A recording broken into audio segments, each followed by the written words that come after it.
বাবার phone. Hello বাবা, কেমন আছো তুমি? হ্যাঁ মা, আমি ভালো আছি। তুই কেমন আছিস? আর কি করছিস? কিছু না বাবা, ওই রেস্টুরেন্টে খেতে এসেছি। বাহ, খুব ভালো। বাইরে খাবার খাচ্ছিস? হ্যাঁ বাবা। আচ্ছা, কি খাচ্ছিস?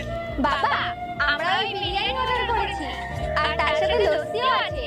এরপরে আবার পিৎজাও আসবে। আচ্ছা শোন না, বাইরে বেশি খাস না। তুই জানিস তো বাইরে কত গরম। হ্যাঁ বাবা, আমি তো ওকে বলি আমরা বাইরে খাবো না, ঘরে বানিয়ে নেব, কিন্তু ও নিজেই বলছিল সপ্তাহে একবার বাইরে তো খেতে হয়। তাই আমরা রেস্টুরেন্টে এসেছি। বাবা, তুমি আমাদের কথা বাদ দাও, তুমি বলো তুমি কি করছো? আমি এই অফিসে যাচ্ছি। ভাবলাম যে তোকে একবার ফোন করে নি। তুই তো ফোন করিস না। কোথায় ব্যস্ত থাকিস এত? বাবা, এটা তুমি কি বলছো? এরকম কোনো ব্যাপার না। আমি তো তোমাকে ফোন করতামই, তার